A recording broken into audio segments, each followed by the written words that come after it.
Bismillahirrahmanirrahim. Alhamdulillahi rabbil alamin.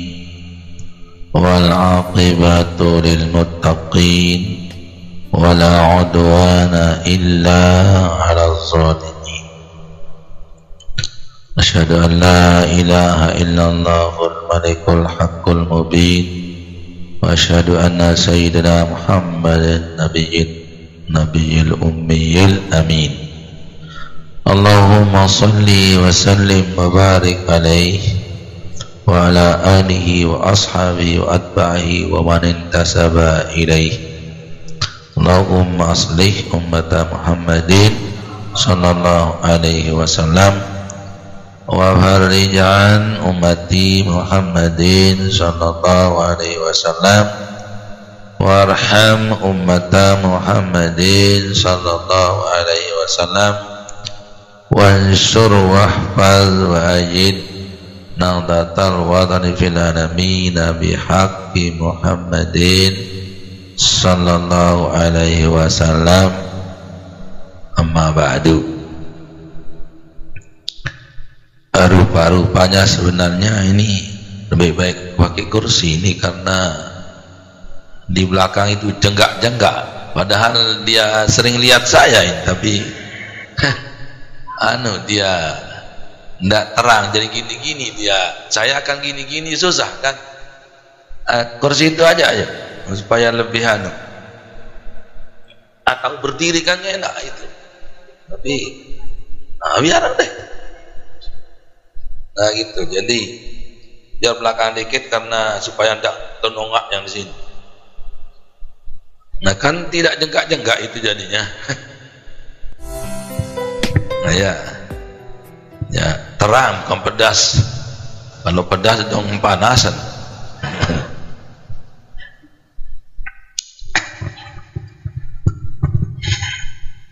Bismillahirrahmanirrahim. Sudah, alhamdulillah tadi ya. Ya, tinggal mulai saja. To the point saja ya, supaya lebih singkat, supaya lebih padat ya. Jadi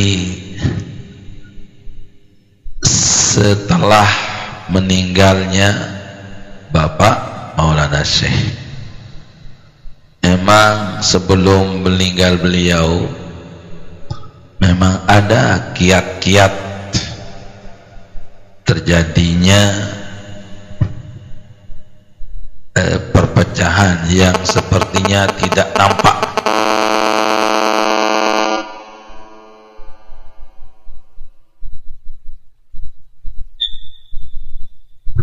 Nah itu sudah. Jadi menurut yang saya pribadi menyaksikan, sebenarnya dua bersaudari ini karena lain ibu ada gambar-gambaran atau sinyal-sinyal perpecahan, tapi tidak nampak, masih sinyal. Dapat diredam oleh Bapak Maulana Syekh sendiri. Tetapi setelah meninggal Bapak Maulana Syekh, barulah sinyal-sinyal yang agak saru-saru itu tambah terang sedikit demi sedikit. Begitu meninggal Bapak Maulana Syekh, kepemimpinan sepertinya seolah-olah tidak ada. Waktu itu beberapa bulan sepertinya vakum. Kemudian setelah setahun Bapak Maulana Syekh meninggal dunia, baru diadakan muktamar yang ke-10.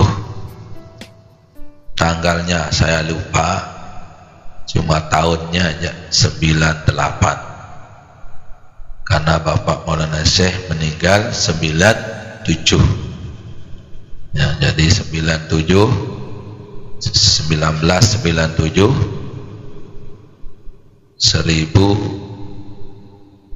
1418 ya, 1418.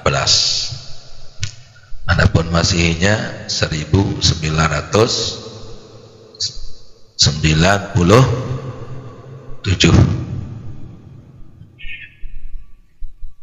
Begitu meninggal dunia beliau, diadakanlah setelah lama dipersiapkan semua kubu-kubu memperkuat kuda-kudanya. Nah, kuda-kuda wah, jadi semua persiapkan apa namanya, rancangan-rancangan yang akan diajukan di dalam muktamar. Setelah siap matang persiapan dari dua belah pihak, sepertinya sudah nyata kubunya waktu itu. Ya ndak kita tebeng aling-aling ya, kubu Rawuhun Raihanun sudah saat itu. Cuma kubu Rawuhun itu disponsori oleh Maksum Ahmad. Nah, itu namanya misannya sih. Itu. Seperti Megawati yang mengajukan Jokowi lah begitu. Gitu. Setelah kubu-kubu ini akhirnya disepakati muktamar, semua hadir.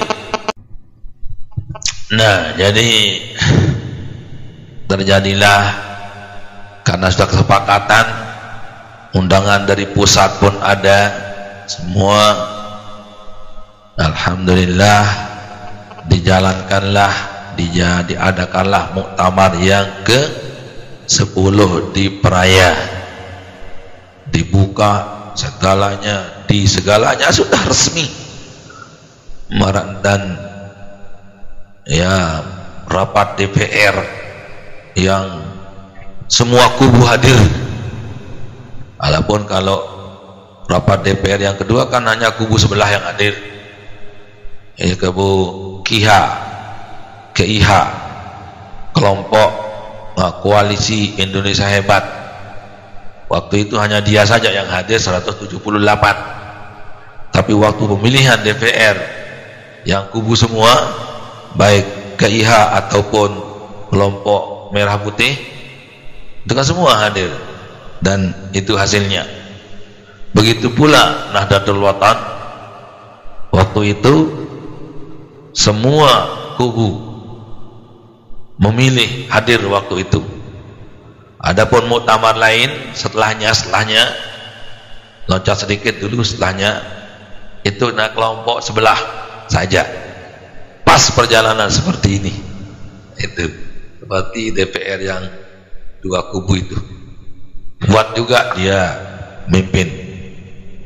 Itulah terjadi waktu Nahdlatul Ulama juga dulu, dia buat muktamar lain. Awalnya dibuat namanya muktamar reformasi, tapi tidak jadi mungkin.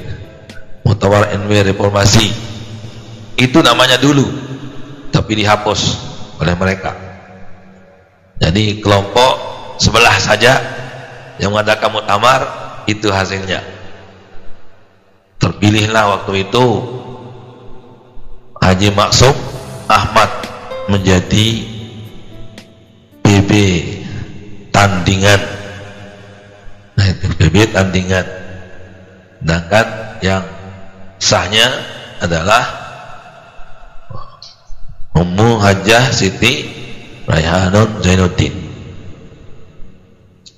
Setelah ada tata tertib yang disetujui segala-galanya, waktu, tempat, dan pokoknya segala tetek bengiknya dengan baretnya di sana. Di antara syarat-syarat yang boleh dipilih menjadi pengurus besar Nahdlatul Wathon, waktu itu ada kriterianya. Di dalam tatib itu, tata tertib itu ditaruh di sana yang berhak menjadi calon.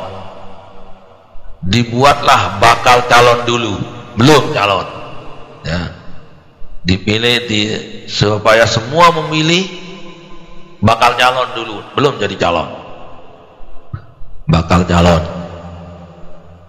yang berhak memilih 90 orang yang mewakili perwakilan, mewakili cabang, mewakili daerah dan wilayah pengurus besar. Dari unsur pengurus Dewan Mustasyar hanya ikut muktamar dari peserta, tapi tidak ikut memilih. Jadi yang memilih unsur PBNW, unsur pengurus wilayah, unsur pengurus daerah, unsur pengurus cabang, dan perwakilan NW yang dari luar-luar daerah. Itu yang memilih, sehingga terkumpullah yang berhak memberikan suara adalah 90 orang. Wakil yang tadi itu 90 orang. Dewan Mustasyar tidak punya suara, hanya berhak menjadi peserta muktamar. Di saat memilih, saya tidak hadir di tempat, tapi hadir di sana, tapi tidak ada di tempat. Karena saya lihat, karena kita tidak akan memilih, baik-baik di tempat saja. Waktu itu saya pindah ke adang solanya, Pak, termasuk panitia di sana, yaitu Haji Samsir namanya, lalu Samsir. Di sana tempat saya di musolanya. Kemudian Ustadz Mahmud Yasin almarhum sepertinya sama hati tapi tidak sepakat, tak pernah rapat. Dia ikut juga, keluar juga, sama tujuan saya. Setelah selesai baru saya tahu. Saya pergi ke musolanya lalu Samsir, sedangkan Ustadz Mahmud Yasin pergi ke musolanya Depak Tim Agama Kemenak sekarang. Di sana tempatnya, di sana sholat, baca Quran, berdoa. Saya juga sholat, berdoa, sholat, baca Quran, berdoa. Dengan niat, ya Allah, pilihkanlah kami pemimpin yang Engkau redai, dan itulah yang Kau menangkan. Begitu pula Ustadz Mahmud Yasin doa seperti itu, tapi sebelumnya tidak pernah saya mufakat. Cuma setelahnya saya tanya di mana-mana, waktu apa, tujuanmu apa? Nah itu kan hanya sholat saja, sholat, baca Quran dan berdoa ya, karena kebetulan tidak ikut memilih. Setelah selesai pemilihan, saya masuk lagi ke ruang sama-sama mereka, Dewan Mustasyar, PBNW, wilayah, dan banyak. Tapi walaupun banyak ikut muktamar, yang punya hak suara adalah 90 yang boleh berhak suara. Ditulis di kertas kecil dari balon. Oh ya, belum saya jelaskan kriteria tadi ya. Yang akan kriteria jadi PBNW lah gitu, yang jadi calon. Pertama, harus loyalitasnya kepada Nahdlatul Watan tidak diragukan. Berarti yang mu'alaf belum bisa diterima. Yang baru-baru masuk NW, memang ada yang mau jadi pimpinan tapi baru masuk. Nah itu, jadi yang mu'alaf tidak bisa. Kemudian yang kedua, umurnya 40 tahun ke atas. Ya, umurnya 40 tahun ke atas. Yang ketiga, dipilih oleh peserta 25 pemilih ke atas. Kalau ke bawah anda jadi calon sudah. Jadi 25 ke atas. Orangnya bukan umurnya, orangnya.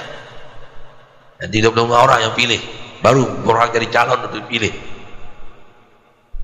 Yang keempat, tapi bukan jadi keharusan, cuma sebaiknya. Yang keempat ini ya sebaiknya, tapi bukan keharusan. Yang tiga tadi harus. Loyalitas NW tidak diragukan. Kedua adalah umurnya 40 tahun ke atas, kemudian dipilih oleh 25 orang peserta pemilih ke atas. Kemudian yang keempat merupakan satu harapan dan sebaiknya dari tetesan Abdul Majid, bukan dari tetesan Syekh Zainuddin. Karena kalau tetesan Syekh Zainuddin cuma 2, Rauhun Raihanun saja. Tapi kalau mengatakan tetesan Abdul Majid berarti banyak, termasuk Maksum Ahmad, Arifin Faisal, juga Zabur Ain. Itu jadi misan-misannya daripada ummi kita. Yang nah misalnya sudah anak-anak saudara daripada Bapak Maulana Syekh, karena itu tetesan daripada Abdul Majid, supaya ada berhak untuk dipilih. Itulah 4. Tidak ada mengatakan harus laki, ya, tidak ada itu. Jadi harus laki tidak ada. Yang penting 4 ini saja, saya ulangi, yaitu loyalitas terhadap NW tidak diragukan, umur 40 tahun ke atas, dan dipilih oleh 25 orang peserta yang berhak memilih, dan sebaiknya dari tetesan Abdul Majid.